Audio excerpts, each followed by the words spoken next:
افغاني سرې میاشتې ټولنې له 15500 راستنېدونکو کورنیو سره د خوراکي توکو د مرستو لړۍ پیل کړه که به 100 فامیل توزیع داشتن که کسایی بودن که زیادترشان مهاجرین بودن از پاکستان یا بعضشان از ایران آمده بودن. بعد از 2 ماه که اینا سروی شدن امروز توزیعشان است. این مواد که همی 100 فامیل است که کلا 5500 نفر میشه برای زنیمه امروز توزیع میشه. د ملک سلمان خیریه بنسټ په مالی ملاتړ سره دغه بشري مرستې په تورخم او سپین بولدک او یو شمېر نورو ولایتونو کې په راستنېدونکو کورنیو ویشل کیږي چې د یادې پروسې پیل له کابل نه وشو او 100 کورنیو ته خوراکي بستې وویشل شوې. ملک سلمان مساعدتي مرکز یوازې دا مرستې نه دي چې اوس د افغانستان د خلکو سره کړي، بلکې د دې نه مخکې څه د پاسه 10,000 کورنیو ته د هغه کورنۍ چې هغه زلزلو ځپلې وې په هرات کې هغوی سره هم د مرستو دپاره همدغسې مواد تهیه کړي وو چې سرې میاشتې ته تسلیم کړو او موږ په زلزله ځپلو کورنیو باندې توزیع کړو.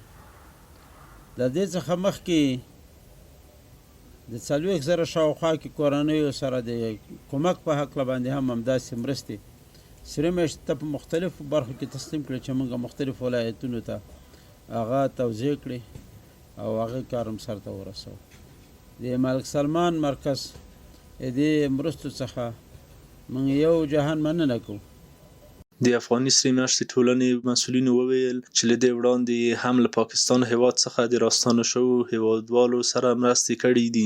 افغاني سرې میاشتې له لوري په بندرونو کې په سپین بولدک کې او همدا ډول په تورخم کې هره ورځ شاوخوا 3,000 کډوالو ته پخه ډوډۍ ورکول کیږي. ترڅنګ بیا په همدغو سیمو کې د افغاني سرې میاشتې له 10 څخه زیات روغتیایي ټیمونه ځای په ځای شوي دي چې هغوی راستنېدونکو کډوالو ته روغتیایي خدمات ترسره کوي. له دې وراخوا ده چې په ولایتونو کې کوم لنډمهالې پنډغالې جوړ شوي په دغه ټولو پنډغالو کې د افغاني سرې میاشتې له لوري تر اوسه زرګونه خیمې کډوالو ته ویشل شوي دي او همدا ډول زرګونه خوراکي توکو بستې او د غیر خوراکي توکو بستې دوی ته ویشل شوي.